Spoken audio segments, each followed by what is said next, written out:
Hello, I'm Lydia and you're listening to Lens from the Fens.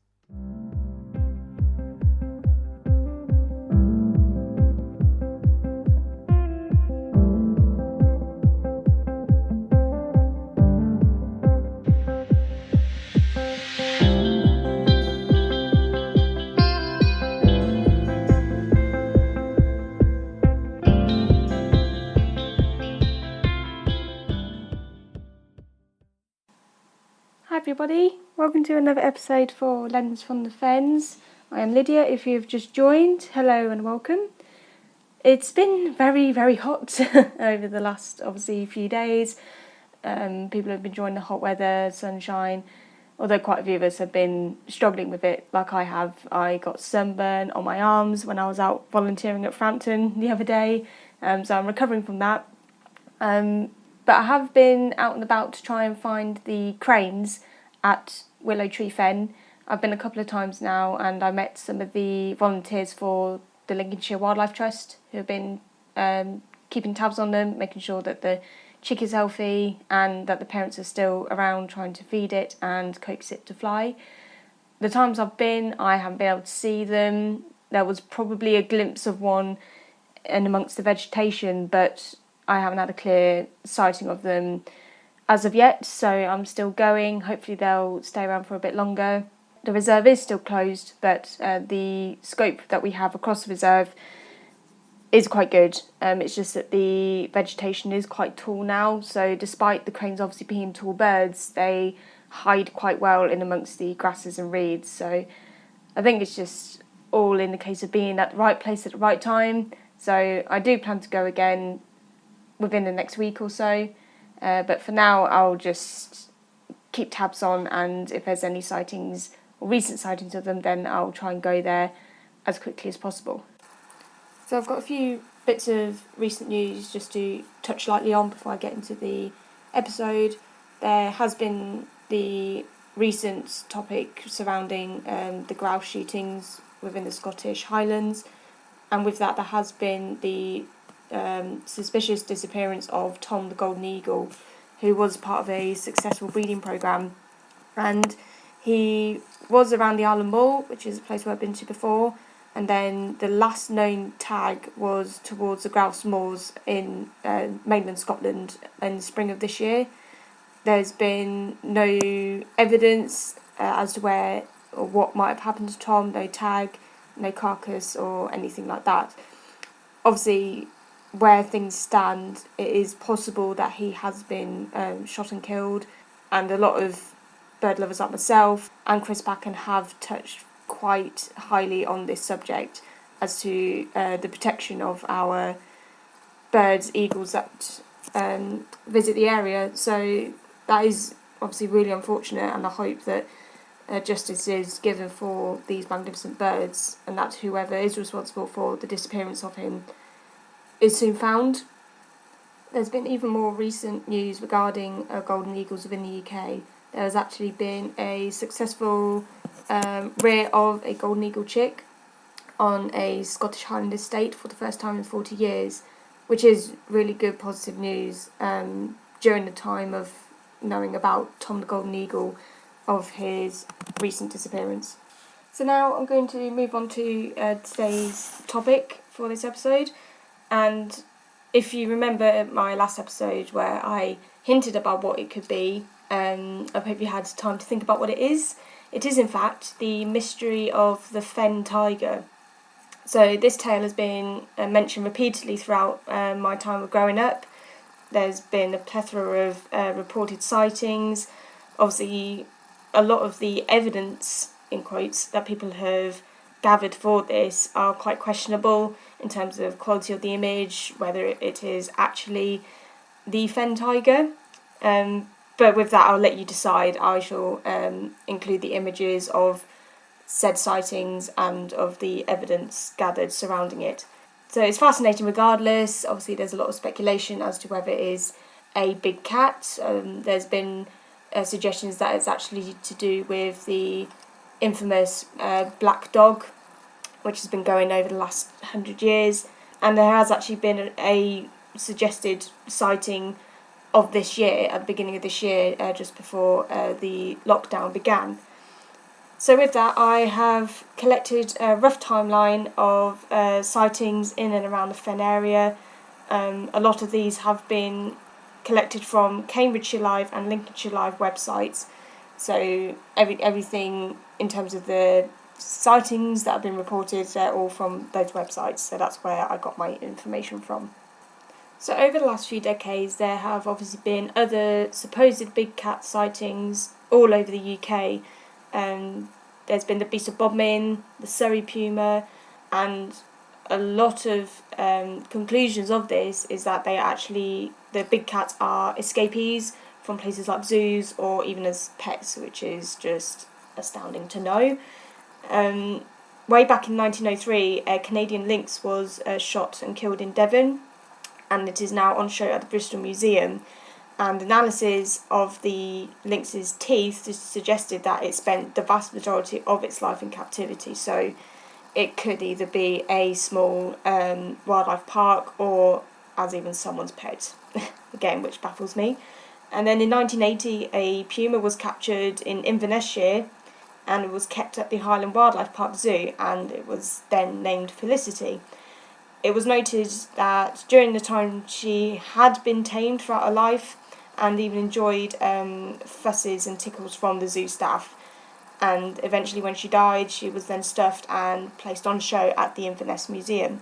So in terms of them being actual wild big cats, there is a lot of talk going around that they are actually just escapees from people's homes, again shocking, or even from zoos. So it's just interesting. It's interesting to me, and in terms of the supposed evidence that people have gathered, it's just fascinating. And if there's a time where people could get a clear image or a video of it, then it could either prove that there is such big cats actually living in the wild within the UK, not just in the Fens, and then it could either conclude that they are actually escapees and either they're left alone or they are captured and placed into captivity for the rest of their life. So I do have a fairly lengthy timeline in terms of the sightings made and documented throughout the last few decades, so I shall try and go through as quickly as possible, but just to give you an idea of just how many sightings have been reported and any evidence that has come from them. So let's begin.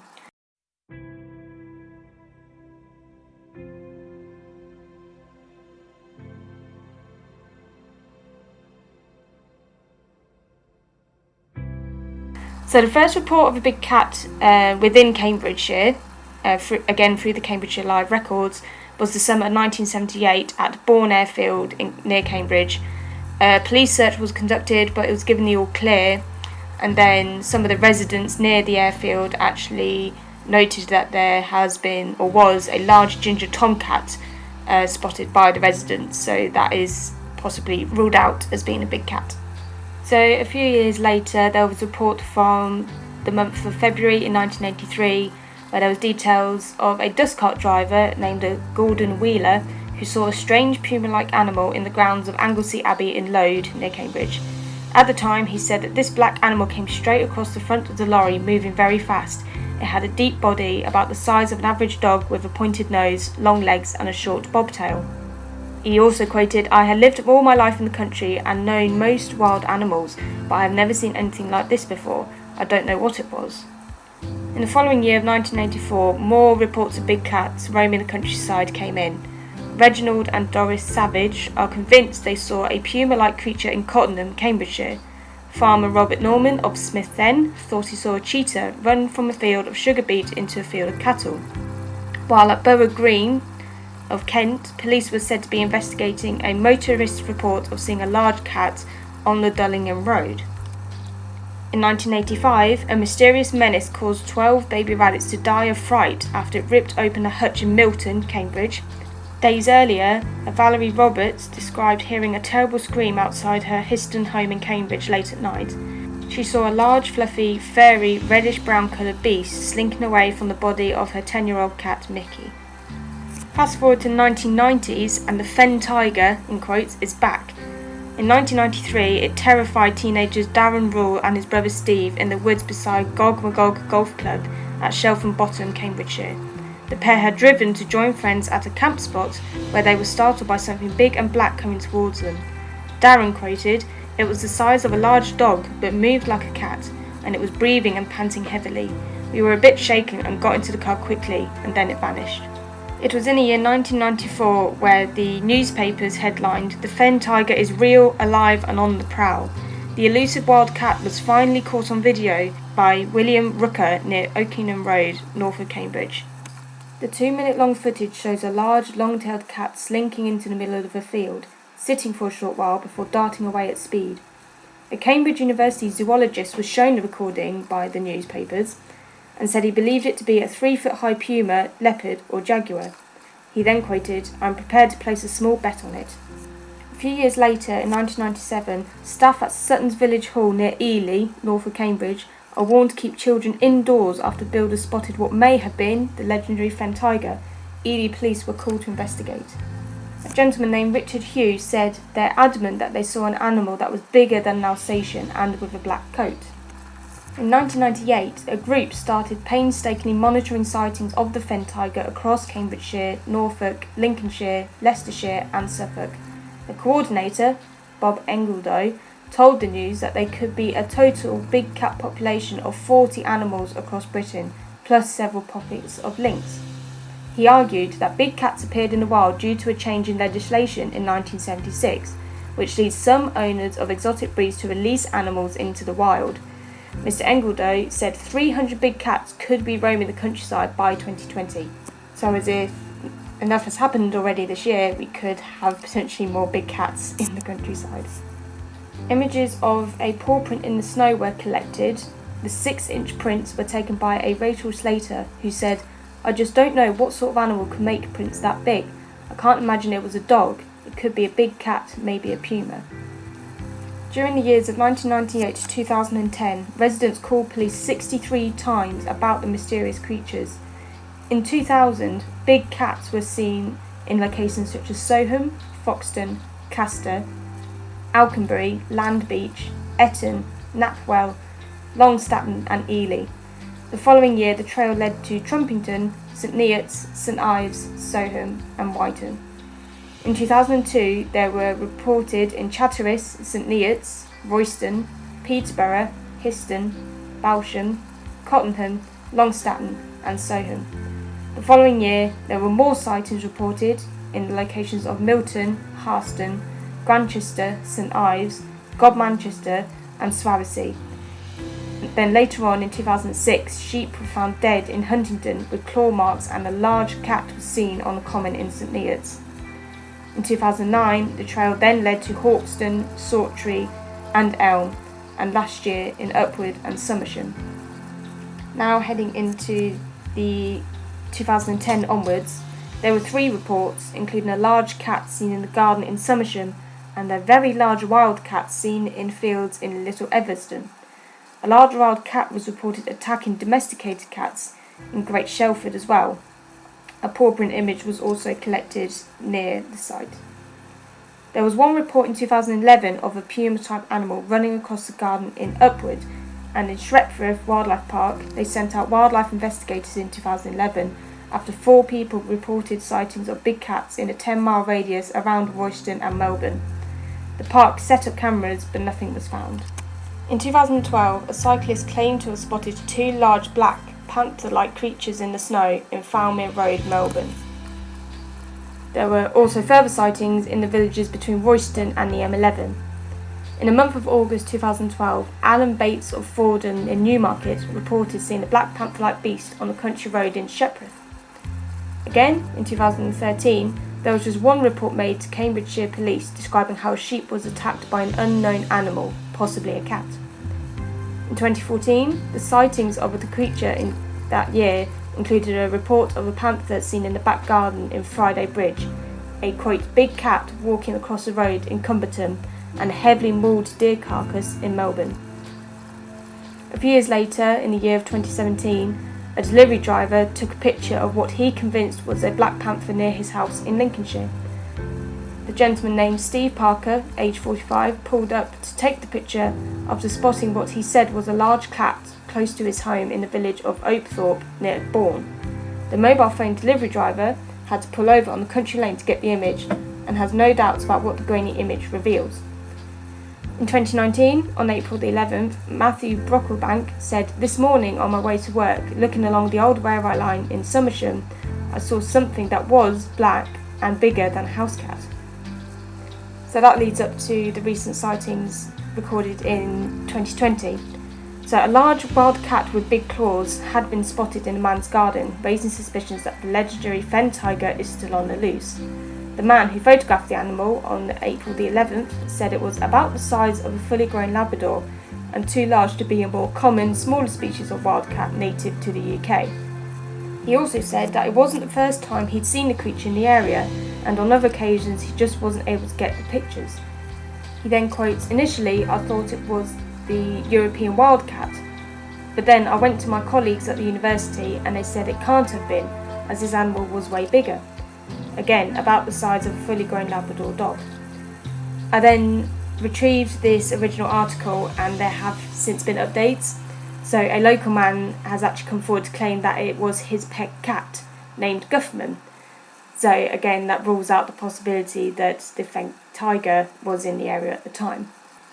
So in terms of reports that I have heard of in my local area, my fiance actually told me that he was told of a paw print found in a freshly laid path up the road from his house. Again, reports of a black panther sighted near the area, but nothing has been sighted of since. It was quite a couple of decades ago actually. There is actually a organisation named the British Big Cat Society, or BBCS, which is a organisation that scientifically identifies, quantifies, catalogues and aims to protect the big cats that roam freely around the British countryside. They do have a website, but it hasn't been updated in quite a few years, so I don't know whether they have updated it elsewhere. But again, it's quite interesting to know that people actually want protection for these animals, if it is so that there are big wildcats in the area. So that's a pretty rough roundup of the sightings regarding the Fen Tiger within Cambridgeshire and Lincolnshire. I will provide some of the images that people have collected over the years, as well as a rough map of where these sightings took place around near where I live. As it stands, I am currently updating my website, so if you are wanting to look at images on there, there's a few pages that you may not have access to. So I will update you in due course through my social media pages as to when these will be all ready for you to view. But otherwise you can still view recent images through my Facebook and my Instagram. And I've also set up my blog through Medium. So if you would search for Pinfall Photographic, then it would appear on there. And my Etsy shop is also updated with a few selected images over the years that I like. So if you wanted to check that out, again, search for Pinfall Photographic on the Etsy website and they will be there for you. So I hope you enjoyed this episode. If you have your own accounts of big cats in your area, whether it be from the Fens or further afield, then I'd love to know. You can either comment on the Lens from the Fens podcast website underneath the episode. You can message me on Instagram or Facebook through Pinfall Photographic. Yeah, I'd love to know if you have your own local tales of big cats near where you live. Thank you to all those who have listened to this episode and ones before. I know it's still quite a new project for me and it's something new for you listeners to hear about as well. But I'm really grateful for those who have listened so far. If you wish to share this podcast around, please do. Again, through my social media pages, you can share through there. But yeah, I'll be back again in the next week or so with a new episode. And until then, stay safe and goodbye. My podcast cover shows my own image created using Canva. The theme music is provided by Purple Planet Music. Check out their royalty-free music at purple-planet.com.